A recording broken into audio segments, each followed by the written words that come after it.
I heard you talking about homosexuality and the fact that you don't believe that people are born gay. Now, I've known people that would argue that there has been scientific evidence to support that there is a difference in the mentality and the mind state of someone gay, physicality-wise. I would agree that there's something different in the mindset and psychological environment of someone who is homosexual or lesbian.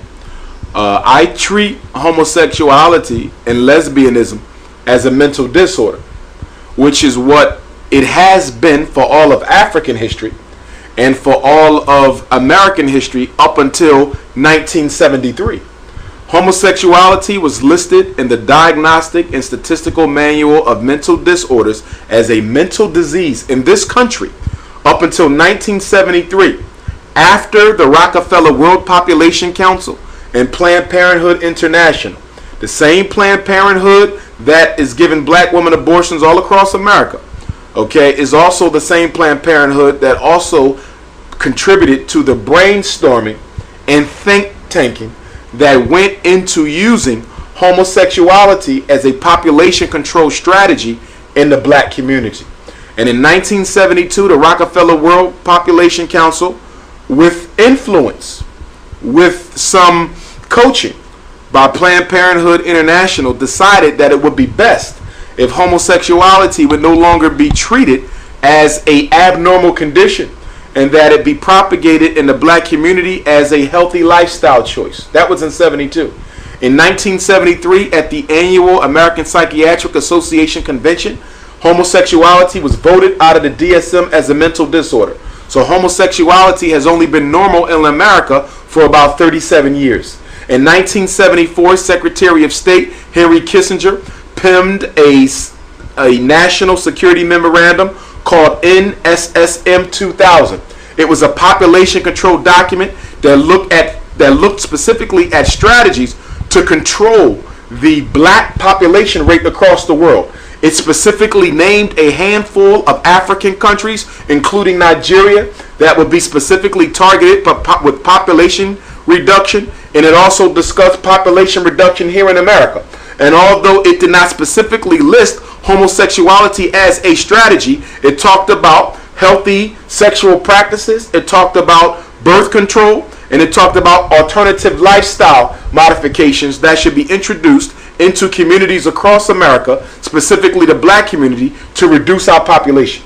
White supremacy has three evil faces. The first face is light skin supremacy, where it teaches black people to worship color, where it teaches light-skinned people that they're better than dark-skinned people, and where certain dark-skinned people who can also be light-skinned supremacists mistreat their light-skinned brothers and sisters because they assume that they have a superiority complex, when the truth of the matter is they have an inferiority complex. You have religious supremacy, where black people have been taught by white people and Arabs that you are supposed to force your religious beliefs on other people because that's the way they were forced on us in Africa.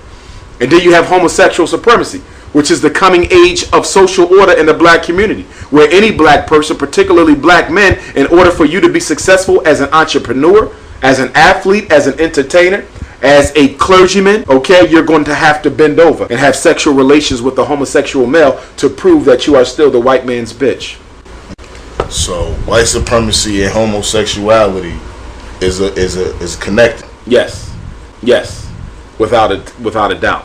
White supremacy and homosexuality are connected. In fact, when you study slavery, you'll find that homosexual acts by white slave masters with black slaves was rather frequent, but it wasn't talked about a lot, particularly when the slave narratives were written after slavery, when the interviews were done by the government and other entities, because as you would imagine, no man wants to admit that he was raped by another man.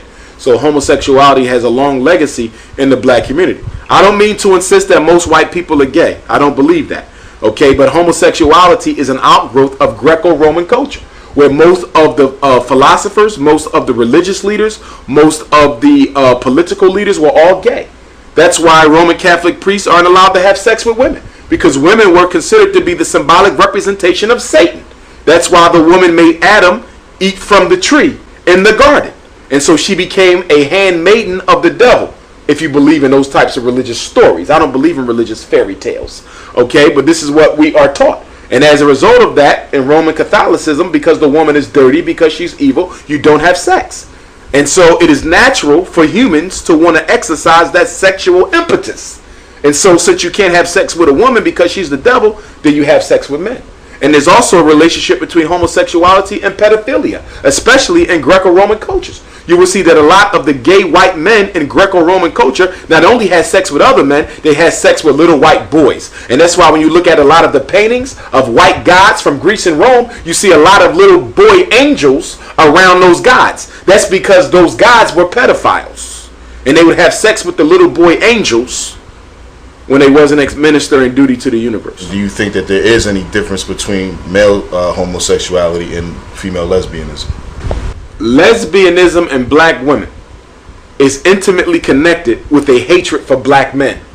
It's also intimately connected in some sisters for a hatred for black womanhood. We have to remember that the black woman was masculinized at the same time that the black man was emasculated. So a lot of black women feel that they can never embody what it truly means to be beautiful, what it truly means to be feminine. So many of them have decided to live their lives as men, the same way many black men who feel that they can never embody what it truly means to be masculine, they have chosen to live their lives as women. But for most of our sisters, I find, and the lesbian sisters who I know and have done work with, for most of them, it's a rejection of black manhood for the hatred, the rape, the molestation, the domestic violence that they've seen their mothers and other adult women in their life undergo, and certain experiences that they have had with the men themselves. A lot of lesbians who I know were sexually molested as little girls by men who they loved and trusted. So unlike many of my brothers and sisters, I don't believe they should be ostracized, mistreated, rounded up and killed. As I said, homosexuality and lesbianism is a mental disorder, and it can be cured and treated just like any other mental disorder. You can cure homosexuality, you can cure lesbianism. It's not a biological disease, it's psychological. And the reason why a lot of black people think they were born that way is the same reason why a lot of black people think they're inferior to white people. You've been going around thinking and believing something so long that it becomes your reality.